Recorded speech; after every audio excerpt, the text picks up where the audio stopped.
everyone, and welcome to Channel 18 TV News. I'm Don Julian. In the news, the Sulphur Springs City Council Tuesday night approved on second and final reading changes to ordinances prohibiting curbside parking near intersections and use of certain wheeled conveyances in certain areas of town. One ordinance prohibits curbside parking within 30 feet of any intersection inside the city limits. The ordinance was approved on a unanimous vote. A second ordinance approved prohibits skateboards, scooters, inline skates, and other similar devices on sidewalks in commercially zoned areas of the city. The 2019 United Way campaign is underway, and we're about to meet chairman or chairpeople Bill and Beverly Owens. Susan Burning is the executive secretary. She does a lot of really the groundwork, the dirty work, and all that kind of stuff. We're just here mainly to represent and call on a few businesses. We came up with our campaign theme for this year, things like that. Be a hero. That is cute. Yeah, and we put the twist on it, giving hope, H, E, empowerment, R, renewal, and O, opportunity. Okay. Now, I was there at the luncheon held at the country club, and you told about this hero gene. I wanted all the listeners to get to hear about that. Well, I mean, the whole hero thing's just kind of been following me around since we came up with the deal. And so, you know, we had an anniversary of the 75th anniversary of D-Day right after that. We had just 9/11 last month, and the 50th anniversary of the astronauts touching down on the moon. Okay, that's all just happened lately. And I thought about all those people that were heroes to us in those situations, just normal everyday people. So, but you don't have to risk your life, or you don't have to go to the moon to be a hero here. Or wear a cape. Or wear a cape. All that's really inside of everybody, everywhere. We've all got that hero inside of us. And the reason is, I mean, it feels good to do good. And I think for most people, it's just waiting for that moment to flower and blossom and be that hero. And our prayer is that everyone in the community will be a hero with the United Way, because it's a great cause. Already, the 100% Club names are starting to come in. Absolutely. Can we read a few of those? Surely, please We do. want to thank Plain and Fancy, the City of Sulphur Springs employees, Wilkes Car Wash, Discount Tire and Wheel, Town and Country Cleaners, Rick's Oil Depot, Bruce Flecker and Associates, Hopkins County Chamber of Commerce, Edward Jones, Chris Voorhees, UPS, Texas Farm Credit, Lions Club, Hometown Auto, Texas Art and Frame, Can Help Thrift Store, Bell Ami Day Spa, Gloria Mitchell Insurance, Farmers Electric Charitable Organization, and Brookshire's. And that puts us to right at Larry Powers, and his office just reported their donation. That puts us right at $36,000, which is over 20% of our goal already. Goal being $165,000 for this year's United Way campaign. Yes. That money divided up, Beverly, I know you touched on this the other day at the luncheon, to different organizations that serve our community. There are over 20 organizations that donations to United Way help sponsor.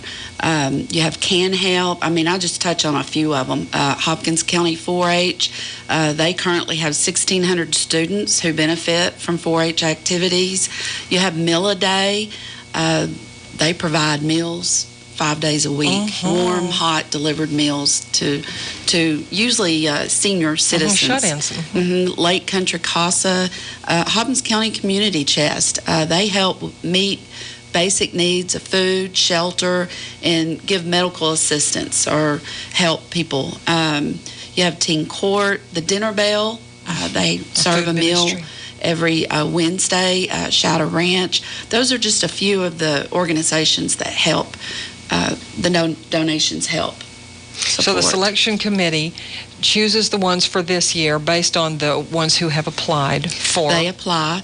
Actually, the amount applied for this year was like $229,000. We set a goal of $165,000. So the need is great in Hopkins County.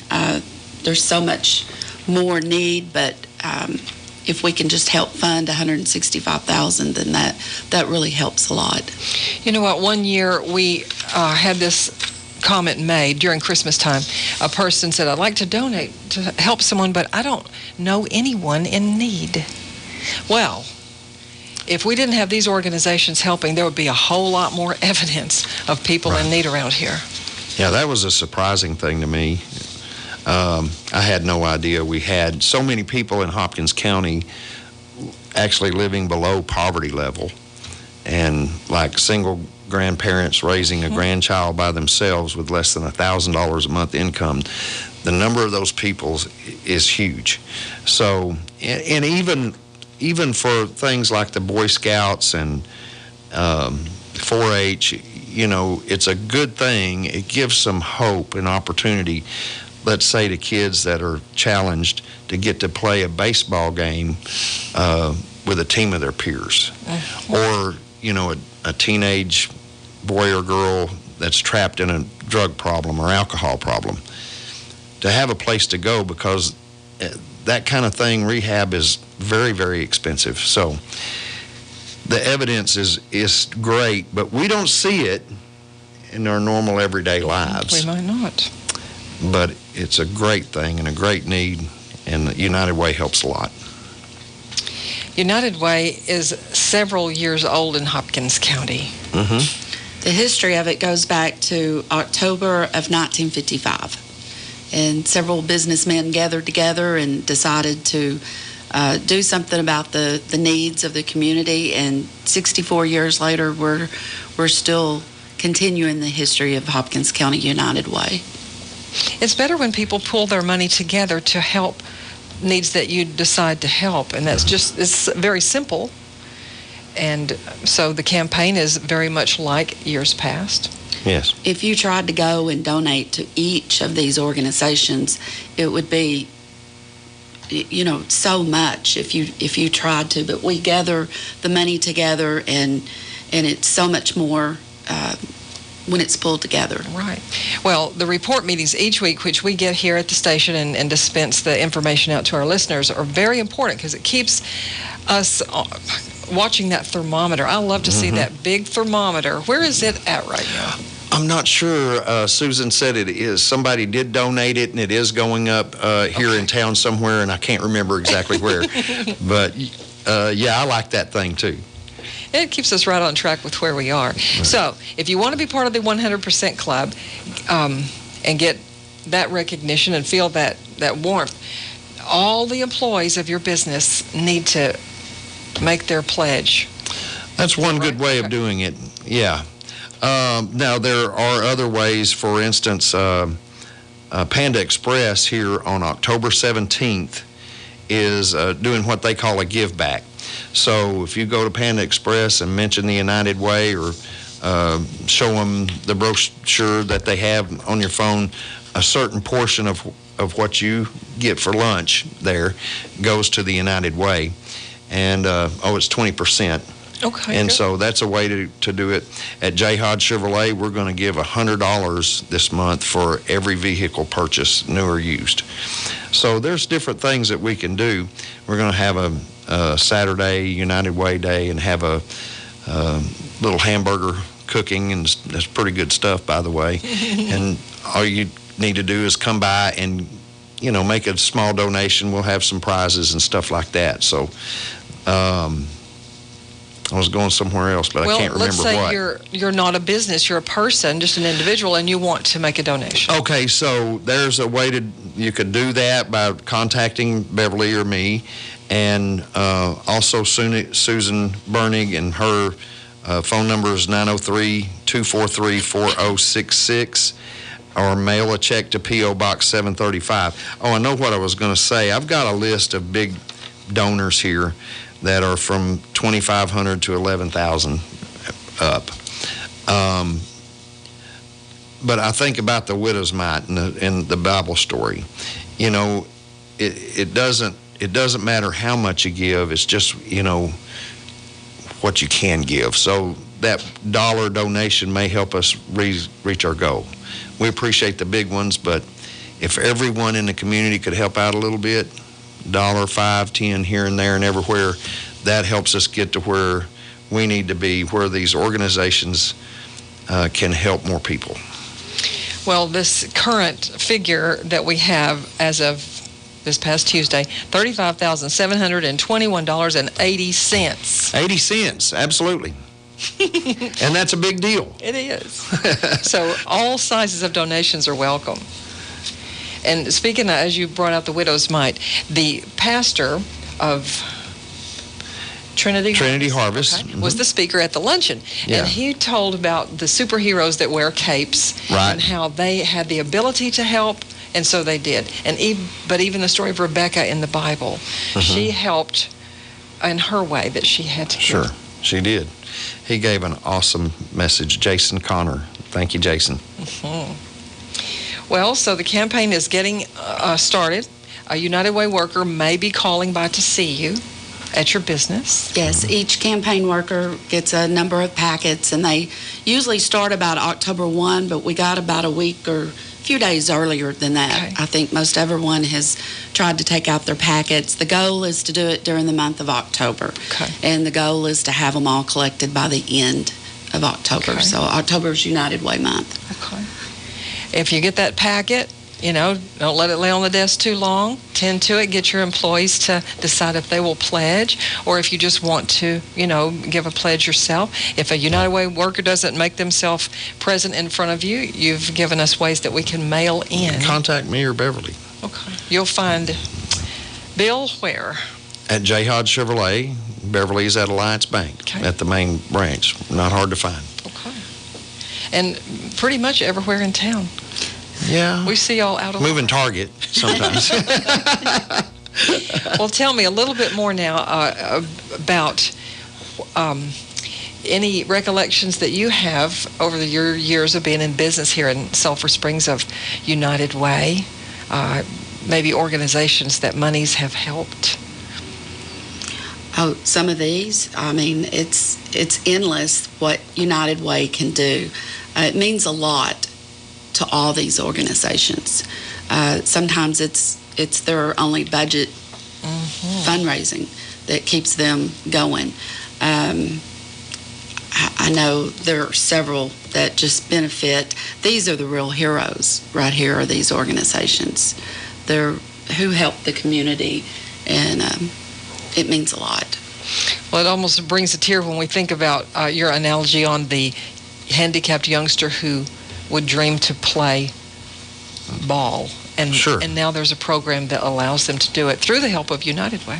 Absolutely. And it doesn't cost that much, but I've been out there, and it sure gives a lot of joy and some hope, empowerment, renewal, and opportunity to those kids out there.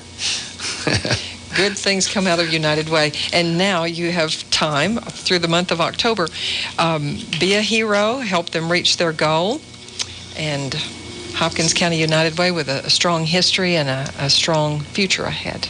Absolutely. Thank you both for coming in this morning and for your work with United Way. Thank you very much. Okay. Thank you to Bill and Beverly Owens.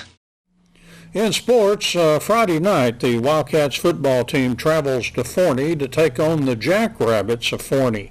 At his weekly media gathering Wednesday morning, Wildcats football coach Greg Owens talked about the Wildcats and the Jackrabbits. Got some guys rested up and hopefully got some grades moved up to a higher level too in the academic part of it. So good week, you know, I don't know, sometimes you like bye weeks, sometimes you don't. We're at this point in the season, we wanted to play. We're eager to play and get back on the field and have a purpose for the end of the week. So we had to kind of get used to some of that a little bit. So, but it was good. Sounds like to me everybody's about ready for a W. Everybody's ready to go get it. Yes, sir. Everybody's excited and, you know, put a lot of work in and all that kind of stuff. So we want to see at the end being close and shoulda, woulda, coulda too many times. But, you know, you can sit here and talk about those things. But the reality is you got to go do it. Kind of want the hard work to begin to show some payoff. Yeah, I mean, you always want that. Tell us about Forney and how they impressed you this week. Big. I mean, they're really big. You know, they really are. You know, I mean, they got a couple quick skill kids. They're pretty close to us. I think overall, I think they're figuring out who they are. We always talk about that mid-season, 3, 4, 5 games in.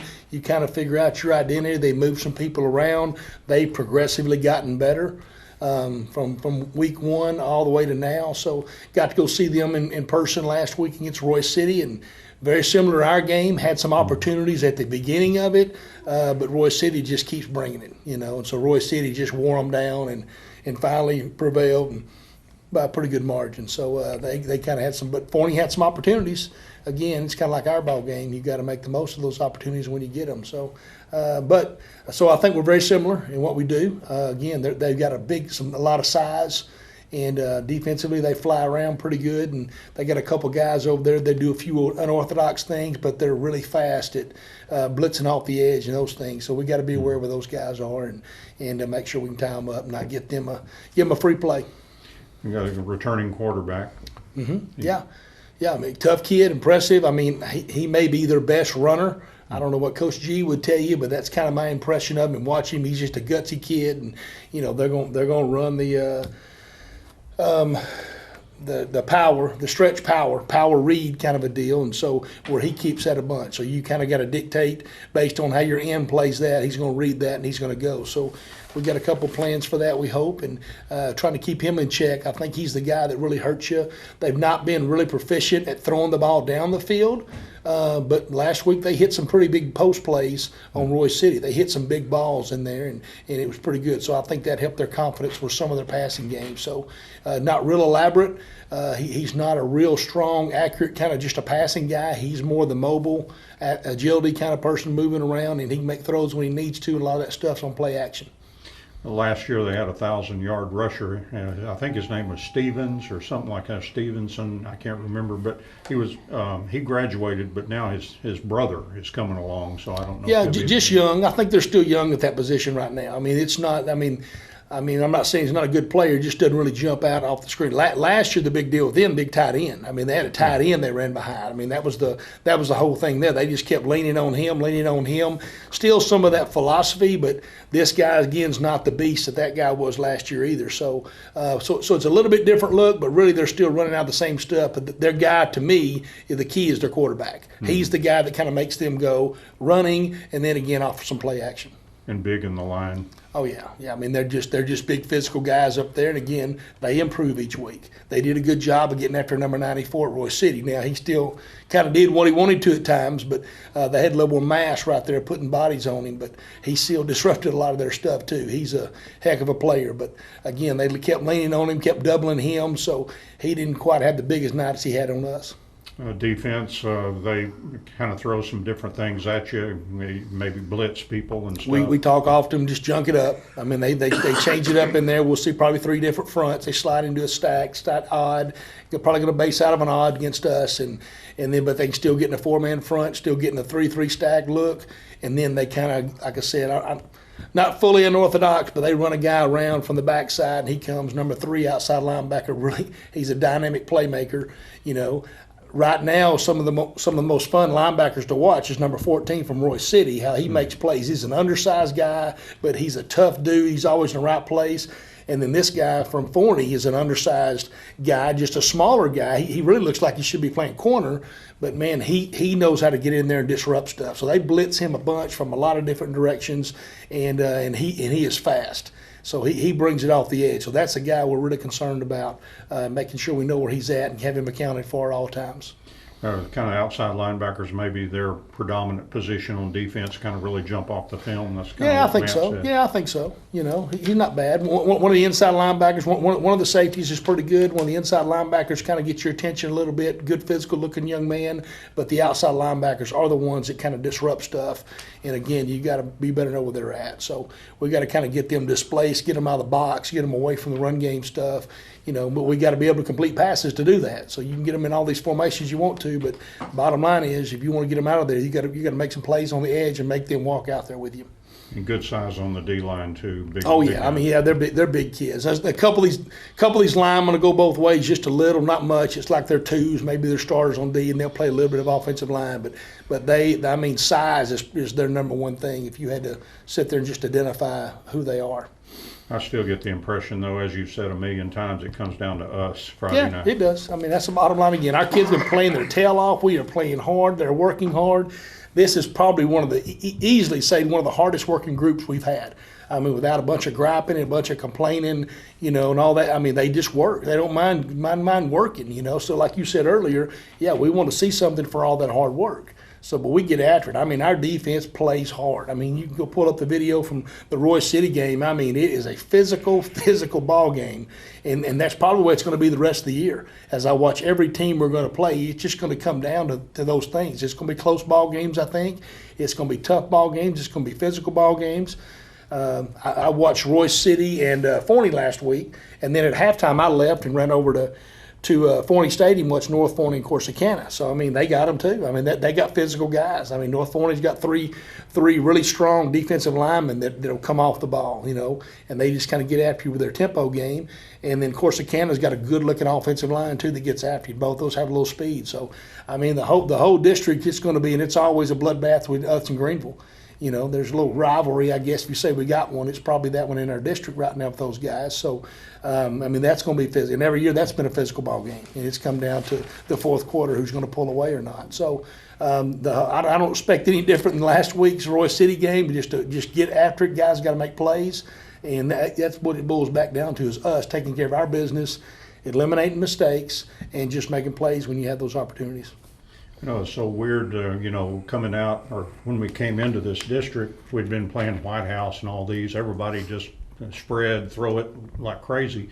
We get in this district and it's a bunch of big offensive lines and smash mouth and running the football. Well, and that's kind of a trend of the times right now too. Everybody's using this extra hybrid tight end. They're putting this B back in there. I mean, you look at college football. I mean, there's not a school out there hardly not doing that. There's very few now that are just fully spread. Everybody has this tight end package or this B-back package that adds more problems for you up front to give you a third surface, to make more bubbles in there for you to run at, all those things. So that's really just the nature of football in itself right now too. But yes, this is more of a smash mouth district than our previous ones we've been in. And again, I haven't studied those guys. I'm not sure what they're even running right now. I'm sure they've got some of that stuff too. But that's just kind of really one of the trends too, besides maybe just coach's philosophy. So you expect him to be, you said mainly a running team, even though the quarterback has thrown it for I don't know. They had the numbers. I think it's, 80% run, I think. So, it's very similar to Roy City's breakdown of that stuff.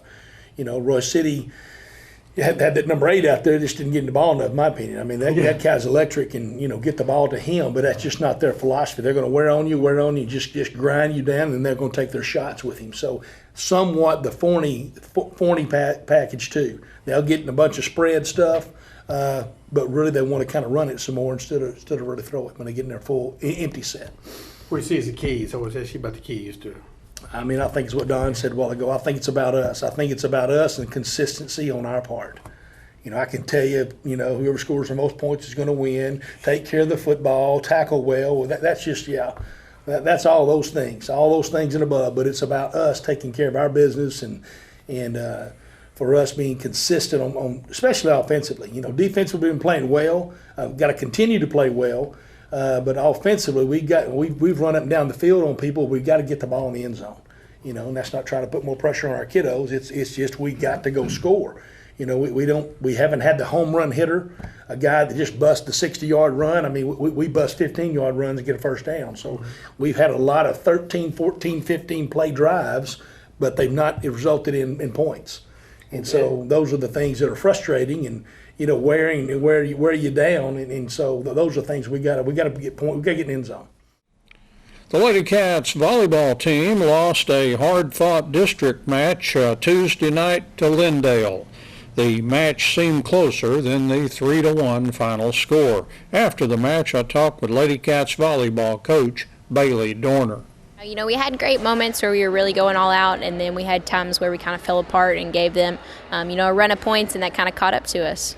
Yeah, we kind of have that old coulda, shoulda, woulda expression, and that always means you can think of a million things that going the other way, you win. And I saw some great things that we did, but then I saw a lot of things that we can improve on, and just hopefully we'll come back better on Friday, get to work tomorrow and Thursday, and just have great practices the rest of the week. What was I know we missed some key serves, and I guess other than that, just some ones that ended up in the net and that sort of thing. Yeah, in the second set, we got off to a bad start. We just gave them points. We were shanking free balls, we were hitting balls in the net, hitting them out the back wall, missing serves. We weren't making them earn anything. We were just giving them the game, and that's what's frustrating to me. So. Well, it's obviously, I think these two teams are a lot closer than 3-1, and that third set was just a huge set. Both teams survived at least probably 3 set points, and once again they just make a play or two more than we do. That's right. A lot of times we get scared, we get nervous when it gets there to game point, and we're scared to hit it out the back wall or hit it in the net. We kind of ease off. We don't get aggressive, and that's something that Lindale did. It didn't matter if the score was 0-0 or we were game point. They were going to be aggressive and try and put it away. Well, it's a pretty long district schedule. You're still 1-1. You're still hanging in there, and now you have a real big important game over in Greenville, which they play very, very well over there. I know they beat Texas High. I think that was in Greenville, and so they've already got one skin on the wall over there. Yeah, it's tough playing on the road, playing in somebody's home gym, but I hope, I told them after the game tonight, I was like, remember this feeling and don't let it happen again. So I hope they have some fire and some energy, and we show up a different team on Friday.